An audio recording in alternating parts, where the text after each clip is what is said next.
Assalamualaikum. Hari ini kita mau belajar DNS tunneling dan bagaimana cara mengamatinya di Wireshark. Kita login ke Kali Linux dulu.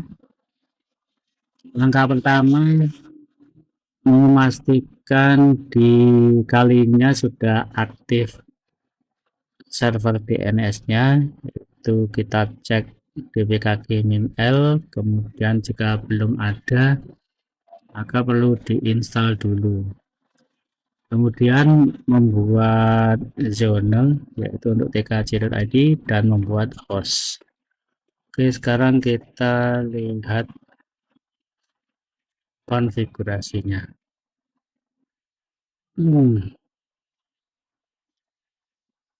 Oke, kita login. Di sini yang pertama kita cek apakah DNS server sudah terinstall atau belum.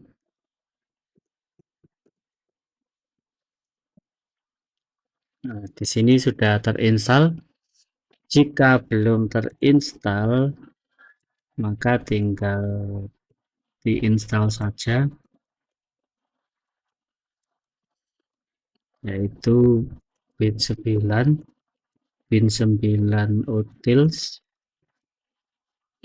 kemudian bin9 doc. Di sini ya sudah terinstall semua. Kendalanya biasanya di masalah koneksi internet dan repositori. Kemudian kita jalankan, nama servisnya namanya adalah Nemet.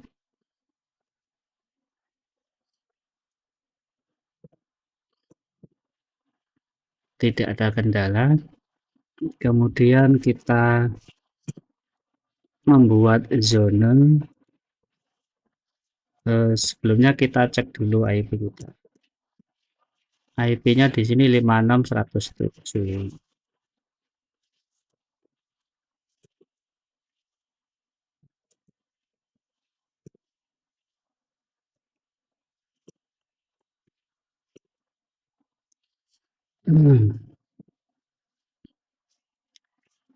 Nah, di sini sudah dibuat dua zona.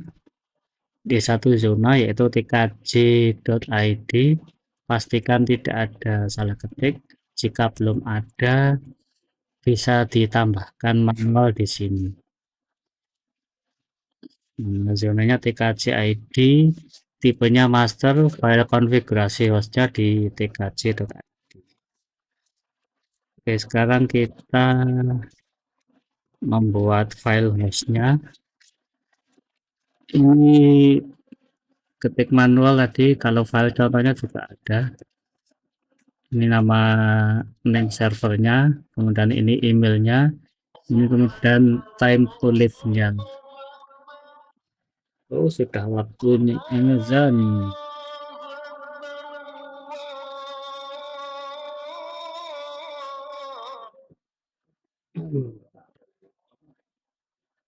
Kemudian karena sementara yang kita butuhkan tuh hanya satu server, satu subdomain, kita bikin satu saja yaitu www, sementara IP-nya sesuai dengan IP kita. Jangan lupa di belakang ini dikasih tanda titik untuk nama sebenarnya.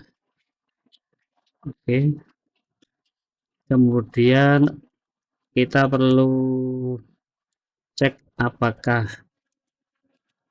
ada salah ketik atau tidak. Kalau tidak ada pesan error, berarti sudah tidak ada yang salah ketik. Kemudian kita restart, lalu dilakukan cek nslookup. Kita cek nama domain, ini sudah muncul IP-nya, dan kita tambahkan host jika sudah. Kemudian kita cek dengan dik, Ini juga sudah muncul IP-nya. Langkah berikutnya yaitu di sisi Windows, kita membuat encoding dulu, atau kita bisa membuat encoding secara otomatis menggunakan PowerShell. Jadi di sini kita membuat 50 data yang isinya halo Pikachu, kemudian dikonvert menjadi 64 bit dan kemudian dikirimkan ke server DNS tadi, dan kita melakukan query sebanyak 50 kali. Oke, untuk PowerShell lokasinya di sini di Windows. Ini PowerShell. PowerShell ini berbeda dengan command prompt meskipun tampilannya sama. Ini history yang sudah pernah kita bikin. Kita coba ns lookup dulu, pastikan sudah bisa terkoneksi. Jadi di sini kita harus setting IP DNS agar dimasukkan ke konfigurasi.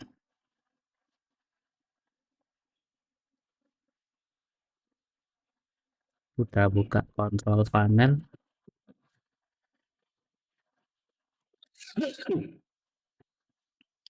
network sharing,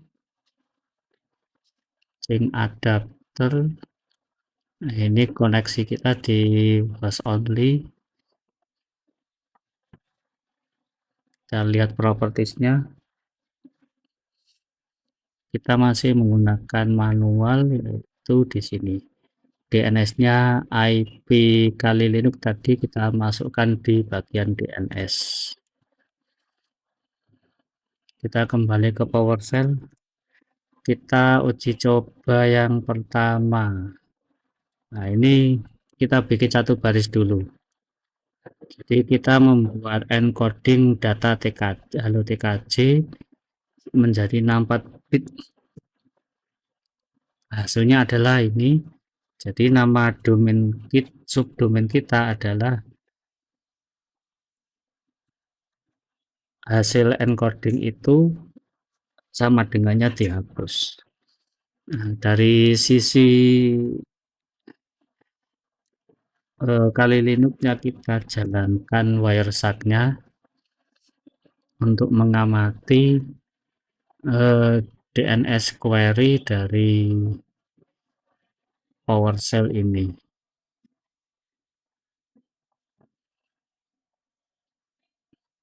Tuh, kita jalankan ini, kita klik tombol start. Oke, nah di sini sudah muncul ini DNS ini. Contohnya ini 5 sini, kita cari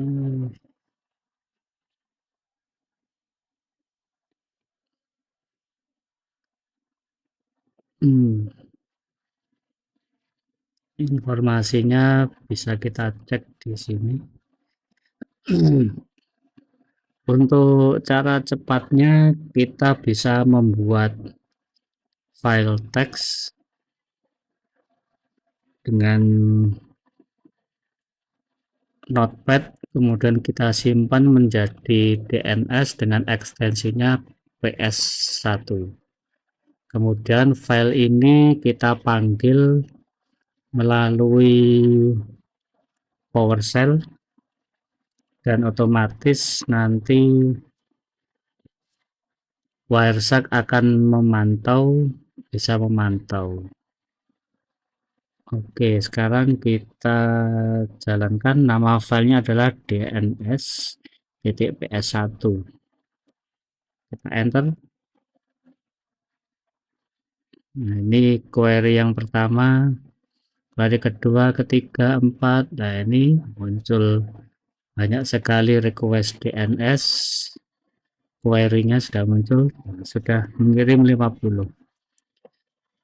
Konklusinya, sebuah malware itu nanti akan mengirim data hasil yang sudah diambil oleh dia kepada servernya melalui paket DNS. Jadi semisal user password kita dicuri, itu nanti akan di fragmentation, dipotong-potong dan kemudian di encoding, dan pengirimannya melalui jalur komunikasi DNS.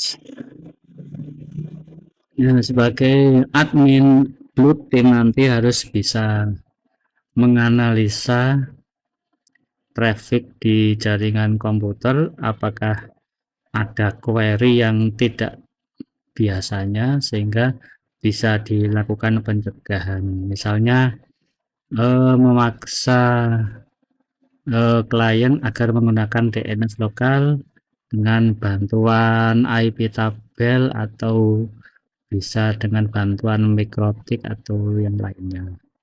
Jadi ini adalah contoh simulasi bahwasannya di dalam jaringan komputer dengan terbukanya port DNS itu bisa menjadi celah bagi seorang penyerang untuk mengirimkan data keluar melalui jalur media, yaitu DNS server port 53. Begitu yang bisa kami sampaikan. Selamat belajar. Assalamualaikum warahmatullahi wabarakatuh.